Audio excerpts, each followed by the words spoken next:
Hello and welcome to Gaming in General with your host, D. Hello everyone, D here. Today I'm going to be playing the Hulk, the Incredible Hulk for PC. Now I'm not going to be playing from the beginning, just give you my thoughts on this game. Well, we'll start off by saying that this is it's not a bad game, but it's not really, a terribly good game either. I mean, obviously it has its faults.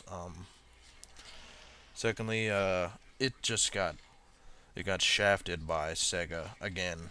Well, not again, but just like the Iron Man game did for PC, it was just yet another crappy PS2 port. And nextly, let's look at this draw distance. I mean, I can see like 100, 200 feet in front of me. It's kind of like being underwater, which is a shame because you know most rigs could easily handle the draw distance of this game. This is a completed game, so I can just run around and do whatever. Like after you beat it, you can just do anything you want. Um, but the missions usually tend up being like find this, bring it back, or destroy this. Or there's a few escort missions which I don't know, but they do tend to get a bit repetitive. And there's like a few like survival missions, but that's about it. And they tend to really reuse those quite a bit. Alright, let me get down to the ground here and I'll show you some of the powers and abilities of this green Hulk of a Hulk person. You can pick up cars, you can throw them, and apparently that alone just turns them into charred remains of a car. You can pick them up, you can throw them and have them stick into buildings. You can yank up mailboxes and apparently hit pedestrians in the face with a mailbox, and he gets up. Oh, nope, he's fucking limping. I just smashed his face with a fucking mailbox. And again, you can pick them up. Just run away. Drill him into the ground, and look, watch. He's gonna get up. How awesome is that? Let's talk a bit more about the graphics. Again, they're not great. It's a PS2 port, and a bad one at that.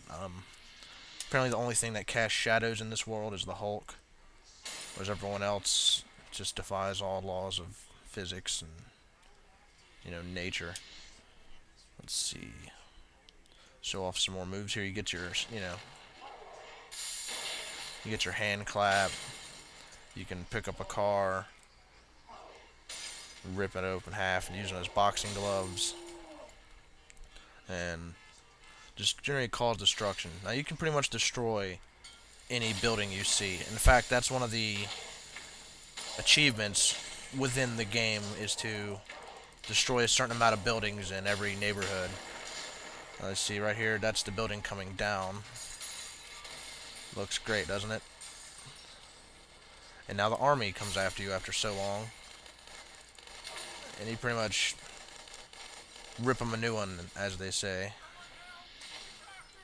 Elbow smash them into the ground.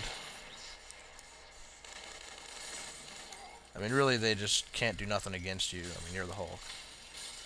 You do get some abilities like you can do your hand clap, you can do your ground smash.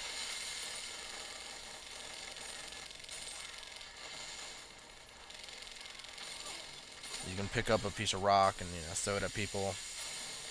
But it's hard to call this like a great game because there's just a lot of flaws and just a lot that is not so great about it. I mean, it can be kind of fun to just tear ass around the city and just beat the living shit out of anything you want, but it just wears thin. And my final thoughts on this are that before we get to that, we'll get to the unlockables that I guess could make this a little bit better. Okay, here we are back at the main menu. This game does get a point for having, a pretty kick-ass main menu. Go down to extras. You can unlock some concept art, stuff like that. The secret characters you can play as the Incredible Hulk, Classic Hulk, Grey Hulk, Maestro, Ironclad, Abomination, and the Professor. Now, all these secret unlockables are cool and all, but they all control exactly the same as the Hulk. Their voices don't change, nothing like that. It's completely superficial.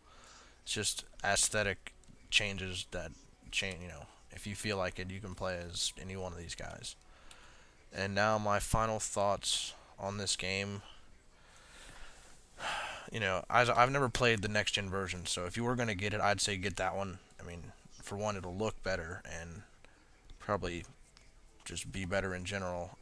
As for the PC version, I'm going to give this a 4 out of 10. 5 at the most. That's kind of a stretch. But yeah, if you want this game or if you want to get it, I would get the console version and I'd give it a rent. Definitely rent it on a weekend or something.